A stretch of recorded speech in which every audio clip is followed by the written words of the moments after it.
It's now my pleasure to introduce this evening's speaker responding for the class of 2022. Henry Schechter entered St. Mark's in the first grade. A thoughtful and earnest man of great integrity, Henry exudes goodness wherever he goes. Upbeat, focused, and kind-hearted, Henry sets the bar high in every endeavor and has earned the respect and admiration of classmates and teachers alike. Four-year letterman and senior co-captain of the lacrosse team, simply put, Henry leaves it all on the field. President of the Student Alumni Association, Jefferson Book Award winner, Lit Fest director, Lion and Sword, Discipline Council, McDonald's Week, Improv Troupe, and more. He does it all, and he does it with heart. A teacher once described Henry as a, quote, force for good for the class of 2022, and indeed he is. An accomplished scholar, dedicated athlete, a humble servant leader, Henry thinks of others before himself and relishes the achievements of his peers. You never have to worry about the effort of this young man. Whether engaging in meaningful discussions around the Harkness table, leading a pickup game on the quad with younger marksmen, or lifting the spirits of his teammates, Henry exemplifies the qualities we seek to instill in every marksman. It's my honor to introduce a young man who has made an enormous difference, always leading with courage and honor. Please help me welcome for the class of 2022, Henry Schechter.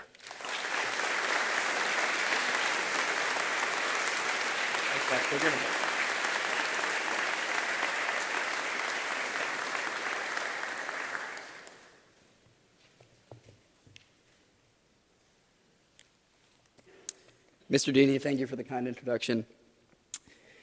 3 weeks ago, my phone buzzed as I walked into Mr. Malakar's calculus class.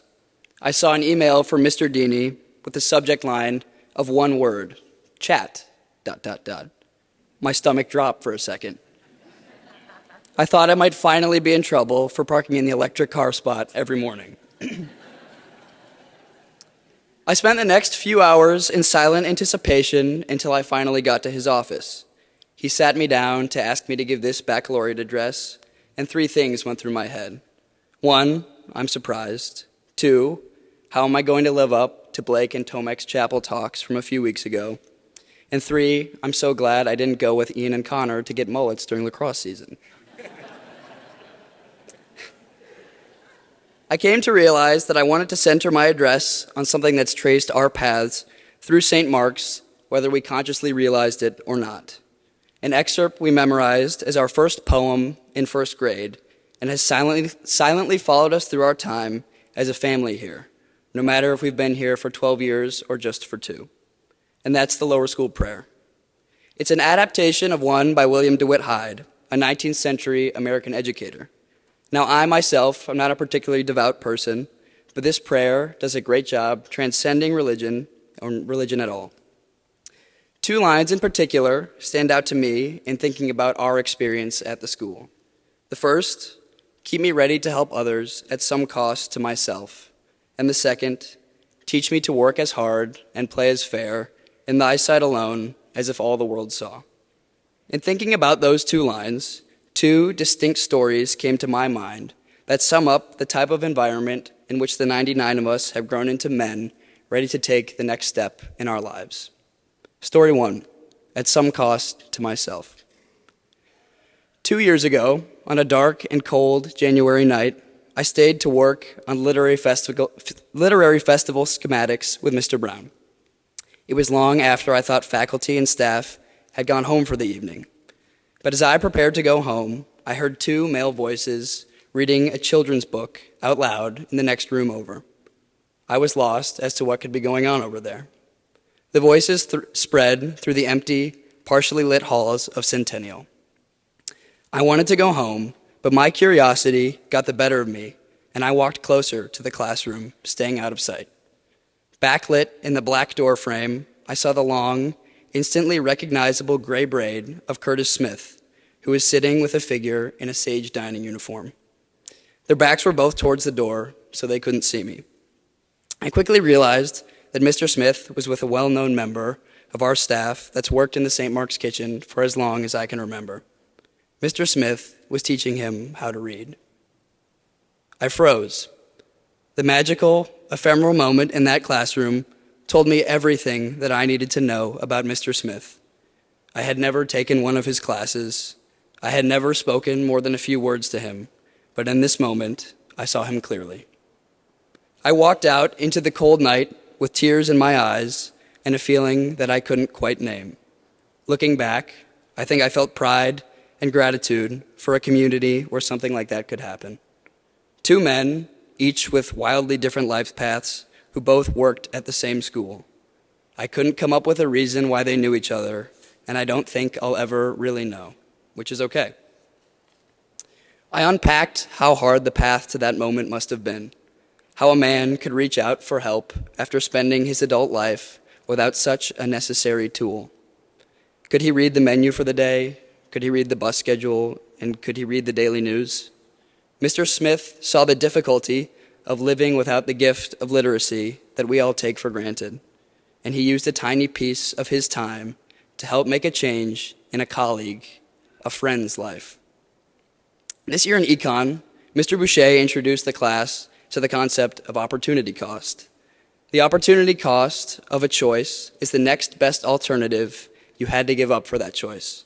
For example, if you could either study for a test or go get Dave's hot chicken, and you pick studying for the test, the opportunity cost of that studying is the enjoyment of eating Dave's. By spending his nights teaching a colleague in need how to read, Mr. Smith was giving up the comforts of his own home and some well-deserved time to rest.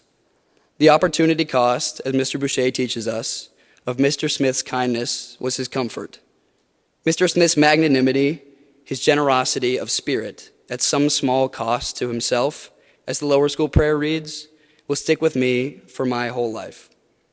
I will never forget the image of him and his new student reading children's books late into that January night. He was ready to help others at some cost to himself. You see, when this lower school prayer was picked for grades 1 through 4, the values it espoused didn't magically appear at St. Mark's. They were already here. Reading and memorizing the words written in our navy blue hymnal only brought us so far. People like Mr. Smith taught them in action. Story 2, as if all the world saw. First grade, Tuesday, February 8th, 2011. The Super Bowl had finally come to Dallas, and the shining moment was marred by the disaster of a colossal snow and ice storm, power outages, and 16-degree weather. The pipes in my bathroom were frozen, St. Mark's was closed, and 32 first graders had spent their last few days playing in what Northeasterners would barely call snow. My mom and I had to complete the mission of decorating Miss Yarbrough, my favorite lower school teacher's, classroom for the Valentine's Day party. And on this frozen, awful day, my mom, a longtime hardy Minnesotan, invoked her well-honed winter driving skills when literally nobody was on the roads to take me to campus and get Miss Yarbrough's classroom ready. After navigating the icy streets of Dallas in our four-wheel drive filled with paper hearts up Preston Road, we arrived to find the lower school locked and the campus mostly empty. We wandered around the overcast quad looking for security to open the classroom so we could dress the room in red hearts and pink streamers. The school was uncomfortably different. Ice covered the leaves and wind whistled through the gaps in the buildings. As we passed the Commons and neared Centennial, we heard a loud scraping noise and noticed a lone figure in dark clothes and a winter hat on the east side of the quad, framed in the background by the Path to Manhood statue. The figure was using his shovel to slowly pick apart a patch of ice outside the Commons. My mom and I walked towards the man to see if he could open up the lower school for us. As we approached, the scraping sounds grew louder, and the figure continued his hard work. Nobody wants to chip at an icy entrance to the Commons in 16-degree weather. But kids had to walk to class the next day somehow, and the ground needed to be cleared. My mom and I neared, and the man turned to look at us. While his wind-chapped face looked more weathered than normal, we knew immediately who stood before us, shovel in hand, It was our former headmaster, Arnie Holtberg. Mr. Holtberg had taken the time when he could have been enjoying a fire at home with his wife to grab his shovel and make sure the campus was safe for our students, the class of 22 included. He didn't come looking for praise or for recognition or for anything of the sort. That's not the type of man that he is. He helped out to make St. Mark's safe for us. Mr. Holtberg, as the lower school prayer implores, had been working as hard as if all the world saw. In 2 short days, we'll no longer be St. Mark's students, but St. Mark's alums. And I am extremely thankful for these and many other examples of quiet leadership that we've seen for as long as we've been at St. Mark's, whether for 12 or 2 years. But if we don't take what we've learned into our next chapters, our time at the school will have been null. I'm only an 18-year-old boy without much life experience, but I know that the people we touch in our lives will always remember the smallest moments. Faculty, parents, and students, please rise and turn in your worship books to page 22 as we read prayer 1 in unison. That is prayer 1 on page 22.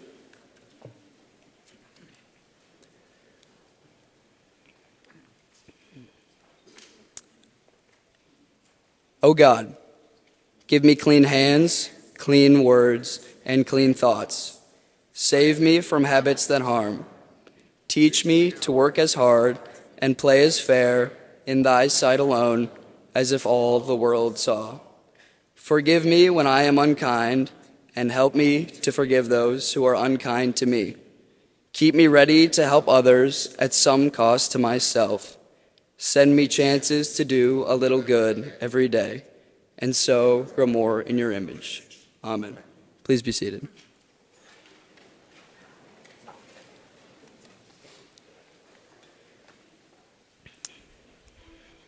I was called here today as baccalaureate speaker to give a farewell address, to put a bow on what we as a class have taken from our years at 10600 Preston Road.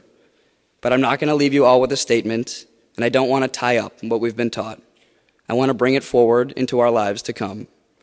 I'm going to implore you to do something. Class of 2022, do a little good every day. Go scrape the ice.